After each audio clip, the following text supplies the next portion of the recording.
Una bofetada no es solo ruido de mano, es el sonido áspero y desgarrador de la sociedad, de la decencia, quebrándose. Y cuando esa bofetada, ese golpe cobarde, cae sobre una joven en silla de ruedas, en la aparente seguridad de una cafetería bulliciosa, el silencio que le sigue no es un mero vacío. Es una pregunta que todos, absolutamente todos, escupimos con un nudo en la garganta. ¿Quién diablos va a responder por esto? ¿Quién se va a atrever a alzar la voz, a interponerse? Mantén esa pregunta bien apretada en tu cabeza, porque en exactamente 60 minutos, la respuesta no solo entrará. Entrará rugiendo, vibrando, sobre dos ruedas, dejando claro que no toda la justicia lleva uniforme. La cafetería El Tiempo, en la esquina de Rivadavia y Suárez, es de esos lugares donde el aire huele a grano recién molido, a promesas de un buen día y a conversaciones que, uno lo sabe, no se terminarán con el último sorbo de café. Es un refugio. Los sábados al mediodía, el lugar es un hervidero de vida. Familias que salen del cine con la euforia aún pegada a la piel. Estudiantes con laptops abiertas simulando estudiar mientras chismorrean sobre el último drama universitario. Y esos empleados domingueros que, con el sol a cuestas, buscan un respiro bajo el aire acondicionado.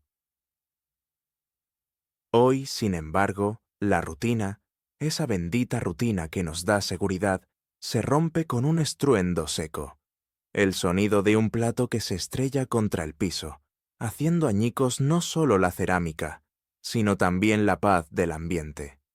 Todos, sin excepción, giran sus cabezas hacia la mesa número 7. Allí, un poco encogida, está Camila. 23 años, un cabello color arena que le cae sobre los hombros, unos anteojos de armazón gruesa que le dan un aire intelectual y, a pesar del calor pegajoso de la tarde porteña, una chaqueta ligera que parece querer ofrecerle una falsa armadura. Una silla de ruedas, su compañera inseparable, ocupa el espacio vacío a su lado, un mudo testigo de su independencia y, hoy, de su vulnerabilidad. Su hermano, ese escudero fiel, la ha dejado un segundo, solo un. Suspiro para pedir un segundo cortado, ese pequeño placer que uno se permite en un sábado cualquiera. Un segundo. Y en la mesa de al lado, como si la ley de Murphy tuviera un asiento reservado, están ellos, los tres.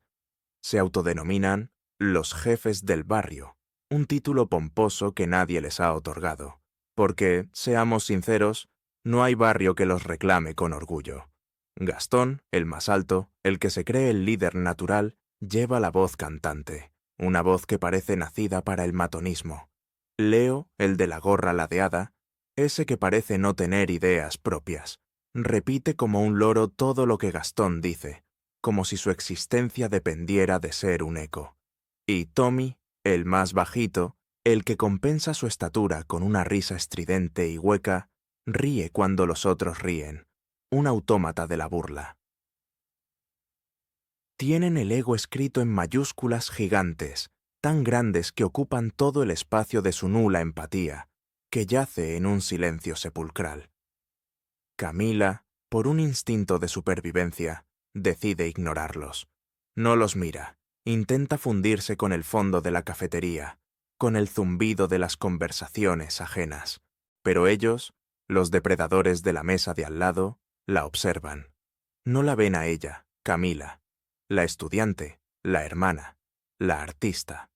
Ven la silla, ven la muleta plegable, apoyada con delicadeza contra la mesa. Ven el termo con pajita que saca de su cartera, un pequeño gesto de autonomía. Observan, y en esa observación encuentran un motivo barato para sentirse superiores, para inflar sus egos minúsculos. Gastón se inclina, susurra algo que nadie más alcanza a oír, una frase venenosa. Y Camila, por un instante, tensa los hombros. Su cuerpo se vuelve una roca. Su hermano no está. Los testigos, esos que un segundo antes lo veían todo, ahora fingen estar absortos en sus teléfonos, en sus cafés, en el paisaje exterior. La cobardía colectiva es un veneno lento. El primer empujón es suave, casi imperceptible, un aviso de lo que está por venir, un tanteo de los límites. Pero el segundo empujón no es un aviso, es una bofetada. El eco de la mano contra la mejilla viaja por el local como una llamada de atención estridente, una señal de alarma que, sin embargo, nadie contesta. Camila aprieta la boca, con la mandíbula tensa, para no llorar, para no darles el gusto de verla derrumbarse. El plato roto en el piso, sus pedazos esparcidos como trozos de un espejo, se convierte en un doloroso símbolo de lo que acaba de romperse dentro de ella. La fe en la bondad ajena, la seguridad de un espacio público, una parte de su alma. La injusticia se ha servido a la mesa 7, sin pedir permiso. Tras el eco de la bofetada, un silencio denso y pesado se apodera de la cafetería. Es el tipo de silencio que grita más fuerte que cualquier alarido.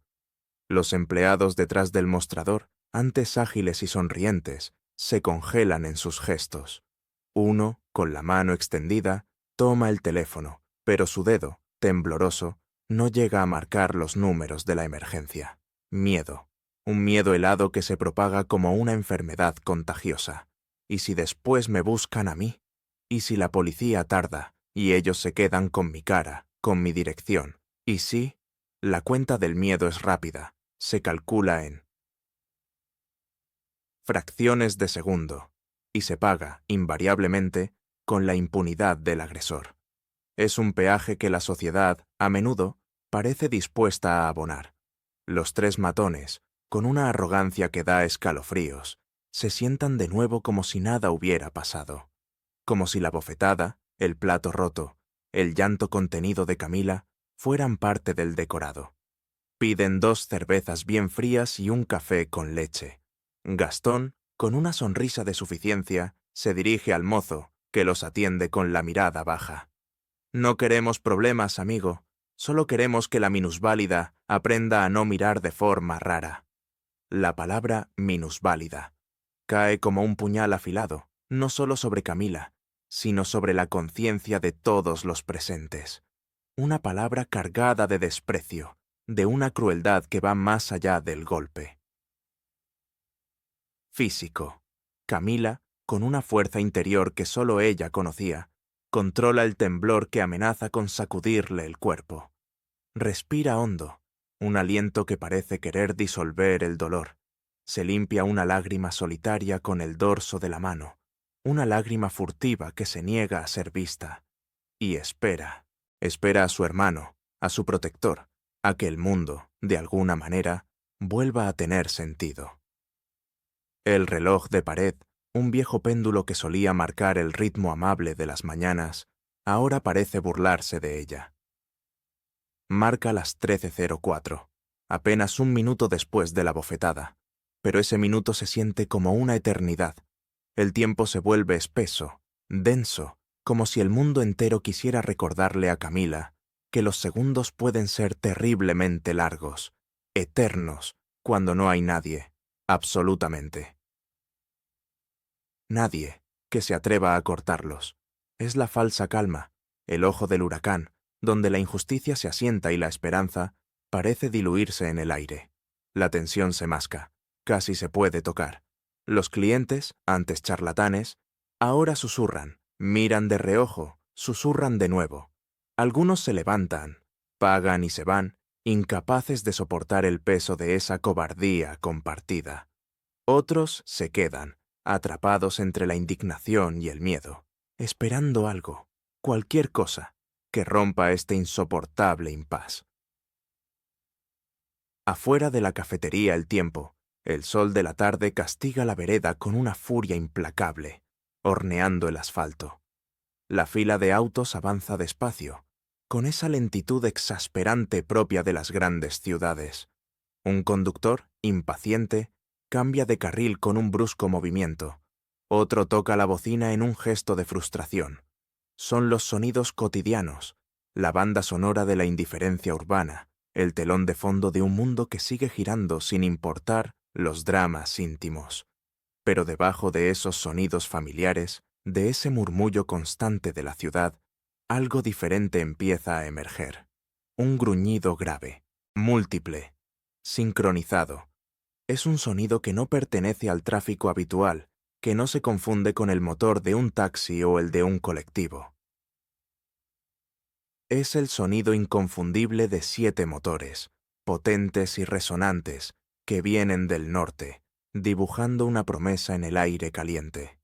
7 motociclistas, 7 sombras que, a la distancia, se perfilan en la avenida paralela a la plaza. Visten chalecos de cuero, no por una moda pasajera o una pose de rebeldía juvenil, sino por oficio, por pertenencia, por una elección de vida. Son miembros de la asociación civil Rodando Juntos, un nombre que ya dice mucho. Un grupo de almas solidarias que patrocina viajes adaptados, experiencias al aire libre y momentos de pura adrenalina para chicos y jóvenes con movilidad reducida. Hoy, su plan no era otro que pasar por el tiempo, por esa misma cafetería donde la injusticia acababa de instalarse, para llevarse a Camila, la hija de su fundadora, para una tarde de talleres de pintura, de creatividad, de risas y colores. El destino, con su ironía habitual, había tejido una red invisible. El primero en escuchar ese murmullo, ese presagio de cambio, es Tommy, el bajito, el lacayo de la risa. Se levanta de la silla, inquieto, y se asoma por la vidriera, intentando descifrar el origen de ese sonido que parece crecer. Parpadea 2 veces, como si no creyera lo que sus ojos le muestran a la distancia. Leo, el de la gorra, se une a él, con una extraña mezcla de curiosidad y un atisbo de preocupación. Entonces, los dos miran a Gastón, que, con su habitual arrogancia, se encoge de hombros, restándole importancia. Será algún desfile, alguna caravana de locos. Pero el sonido no es un desfile. El sonido se acerca, se vuelve más claro, más potente, más ineludible. Se transforma en un rugido que ya no es solo ruido, sino una promesa de intervención, de cambio, de justicia. La cafetería, sumida en su falsa calma, está a punto de ser sacudida por una fuerza inesperada. La balanza, que parecía inclinarse peligrosamente hacia la impunidad, está a punto de recibir un contrapeso. A las 14:05 en punto, con una precisión casi militar, la fila de motos se detiene frente a la puerta de la cafetería. No es una llegada discreta, ni mucho menos. Los motores se apagan con un coro final de resoplidos metálicos, y el silencio que sigue es aún más impactante que el ruido. El encargado del estacionamiento, un hombre curtido y acostumbrado a todo, se hace a un lado, casi con reverencia, sin atreverse a reclamar boleta, consciente de que algo extraordinario está a punto de suceder. Los 7 motociclistas, con una sincronía que solo da la experiencia y la hermandad, bajan los caballetes de sus máquinas, un gesto que parece un ballet mecánico, fuerte y elegante a la vez. El primero en avanzar hacia la puerta es Héctor, el presidente de la asociación, un hombre cuya barba canosa le otorga un aire de sabiduría y autoridad. Su mirada, profunda y serena, calibra el ambiente sin que parezca una amenaza, pero con una firmeza innegable. Detrás de él, como una fuerza imparable, lo siguen Diego, el observador silencioso, Mora, con una presencia imponente, Pato, el bromista que hoy no tiene ganas de chistes, Juanca, el de la mirada penetrante, Lau, con su aire de calma, y cerrando la cohorte, Lucía, la única mujer del grupo, a bordo de su potente 650 cc de alto escape, una máquina que ruge con la misma determinación que ella. La puerta de la cafetería se abre. La campanilla, que antes había sonado para anunciar la llegada de clientes comunes, ahora repica con un significado diferente, un llamado a la atención general. El silencio interno de El Tiempo, ese silencio cargado de tensión y miedo, se une al silencio externo de los que, en la vereda, observan la escena con una mezcla de asombro y expectación. Héctor, con un gesto pausado y deliberado, se quita los guantes de cuero, los guarda en el bolsillo de su chaleco, y su voz, grave y resonante, llena cada rincón del local sin necesidad de alzarla, sin una sola pizca de agresividad. ¿Dónde está Camila? En ese momento, todos los dedos, antes inmóviles, antes temerosos, ahora señalan, casi al unísono, hacia la mesa número 7. Es un coro de indicaciones silenciosas, un alivio colectivo. Camila, que había mantenido la mirada fija en el café que no había bebido, alza la cabeza. Sus ojos, antes llenos de lágrimas contenidas, ahora pronuncian un «aquí estoy», que no necesita palabras. Los 7 motociclistas, como una sola sombra que se estrecha, se dirigen hacia ella, su presencia llenando el espacio que antes ocupaba la impunidad.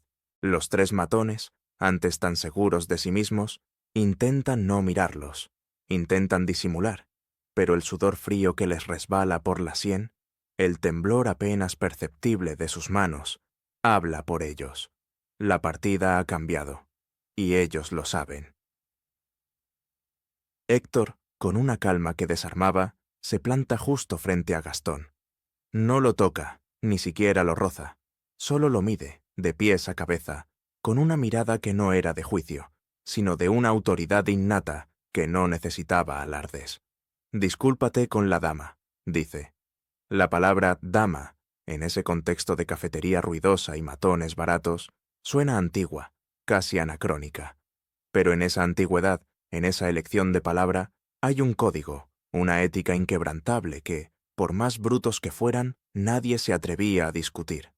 Gastón, con un último resquicio de su arrogancia, intenta reír, una risa forzada que se ahoga en su propia garganta. «¿Quién te crees que sos, viejo?». No llega a terminar la frase, no porque lo interrumpan con un grito, sino porque la acción habla más fuerte. Lucía, la motociclista de la 650 cc, ya está al lado de Camila, abrazándola por detrás de la silla, un gesto protector, silencioso, que envuelve a la joven en un manto de seguridad. Protege esa espalda que, minutos antes, se había sentido tan vulnerable. La coreografía de la intervención continúa. Diego, el que parecía más reservado, saca su celular. No lo hace para viralizar, para buscar fama en redes sociales, sino para evidenciar, para dejar un registro innegable de lo que está ocurriendo. Un acto que, en el fondo, es una forma moderna de justicia. Pato, el bromista que hoy no bromea, camina alrededor de la mesa con una lentitud calculada y recoge el vaso de agua que Gastón, en su nerviosismo, no ha tocado.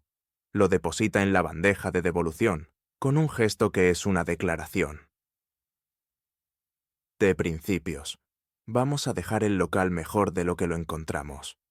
Una pequeña victoria simbólica.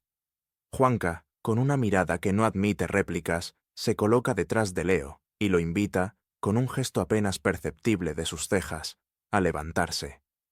Leo obedece, sin chistar, porque a veces, más allá de la bravuconería, el miedo es el que dicta las reglas más claras.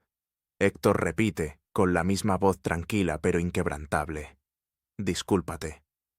Gastón, acorralado, se atrinchera en su orgullo herido. Sus amigos, esos que antes lo secundaban en la burla, ahora no lo miran. Miran el piso, la mesa, cualquier punto que no sea el rostro de su líder humillado.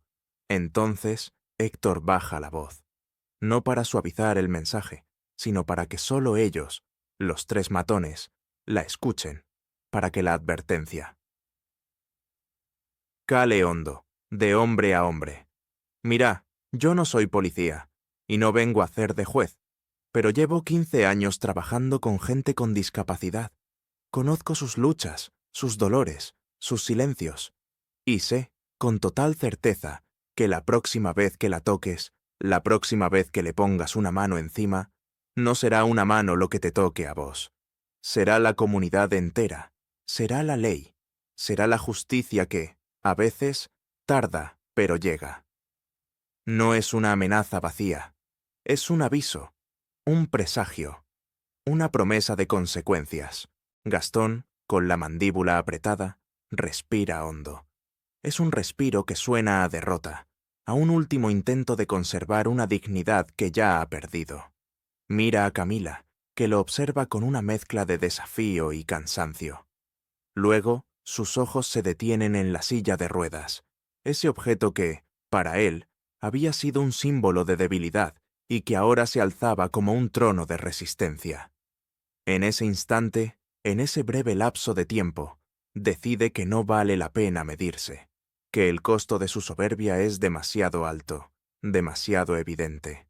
Murmura un perdón que suena a piedra arrastrada, a un hierro oxidado que se frota contra el asfalto. Es un sonido áspero, poco sincero, pero es la palabra. Camila, con un gesto apenas perceptible, asiente, sin rencor, pero sin olvidar.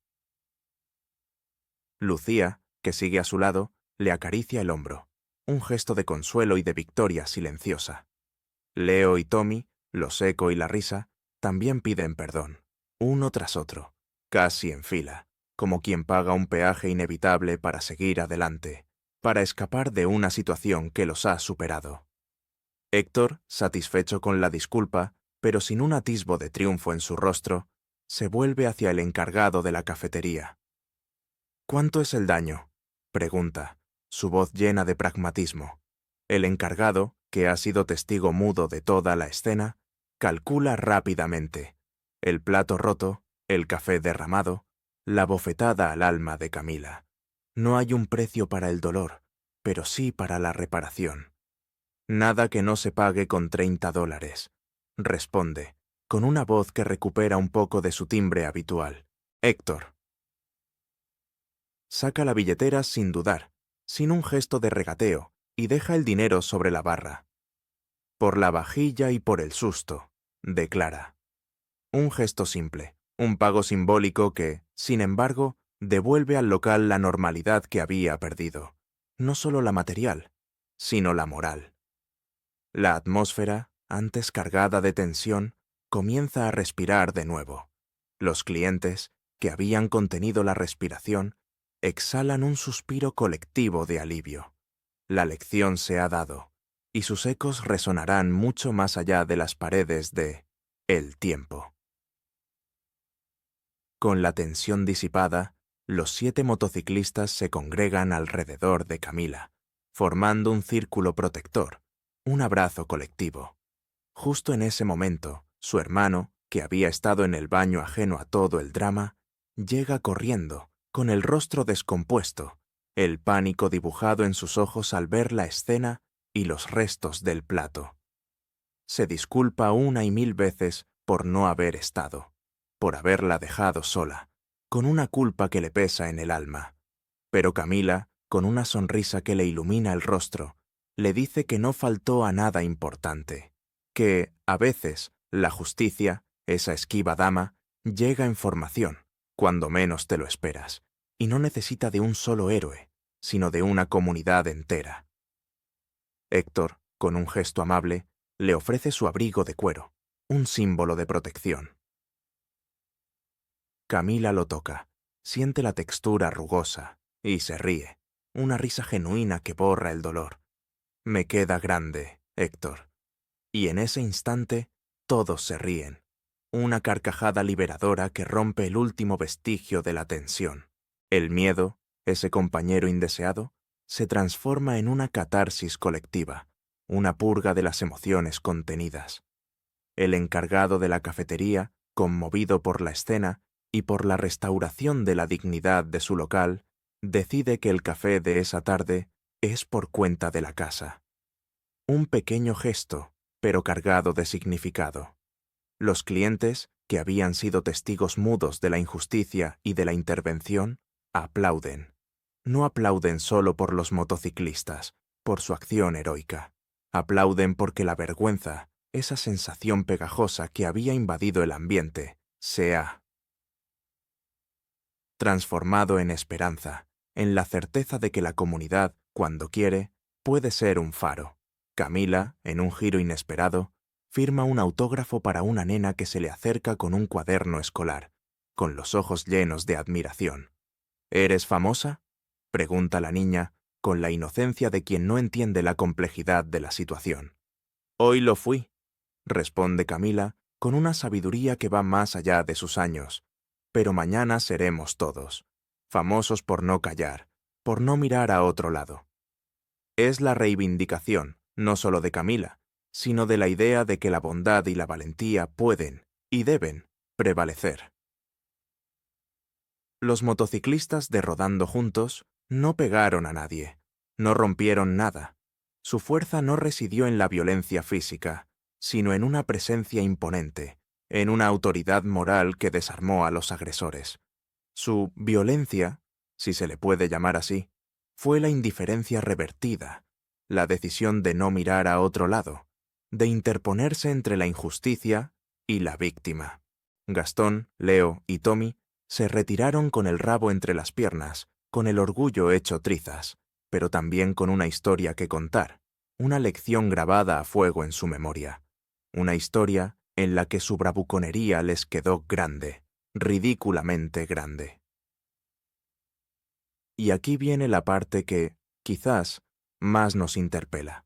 La afrenta, el hecho que nos pica y nos hace pensar, es que esta intervención haya sido privada, que haya dependido de la buena voluntad y la valentía de un grupo de ciudadanos, y no de una respuesta institucional inmediata.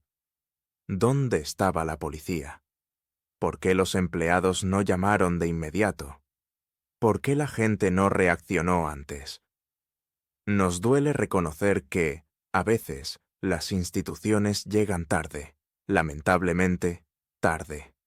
La burocracia, los protocolos, la lentitud del sistema, hacen que la justicia, esa que anhelamos rápida y eficaz, se demore. Y la ética, la decencia, la necesidad de proteger a los más vulnerables, no puede esperar turno, no puede ser puesta en espera mientras se llenan formularios o se activan cadenas de mando.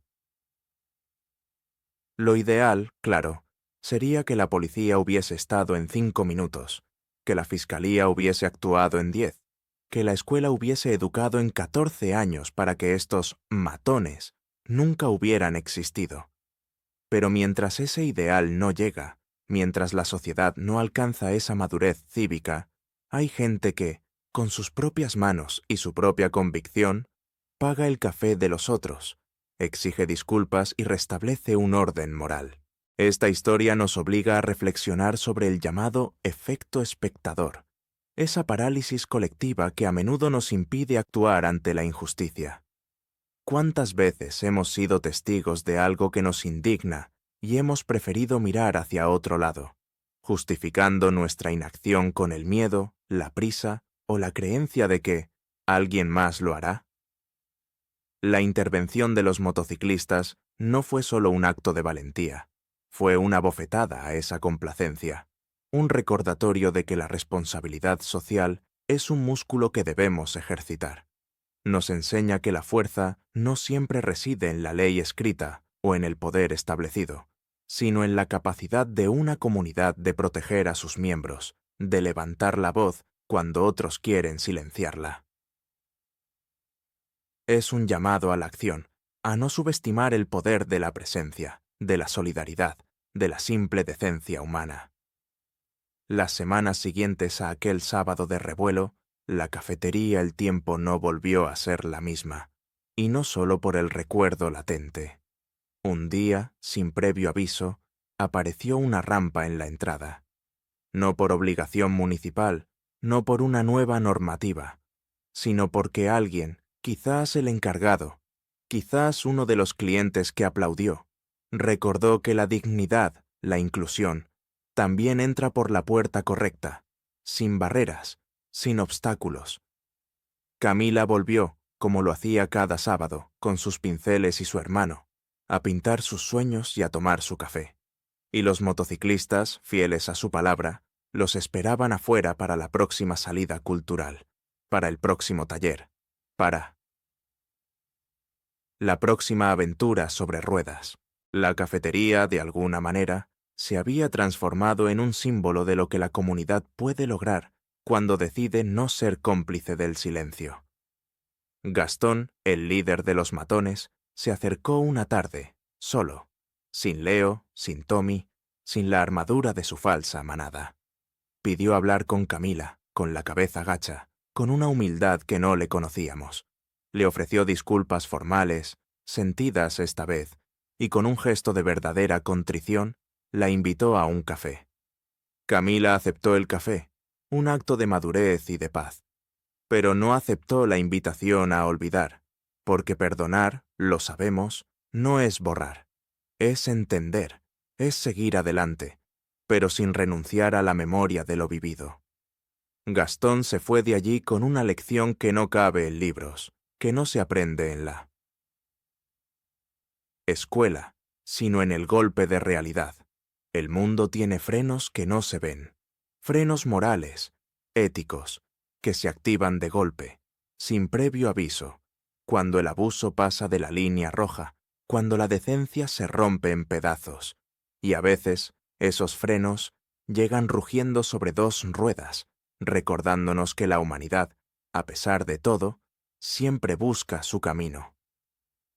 ¿Quieres más historias donde la justicia no pide permiso para entrar? ¿Historias donde la comunidad se alza y el bien no se rinde? Dale a suscribirte y activa la campanita, porque cada semana desenterramos un caso que demuestra que la bondad, la valentía, nunca están de vacaciones. Siempre hay alguien dispuesto a hacer la diferencia. ¿Crees que los motociclistas hicieron bien en intervenir de esa manera?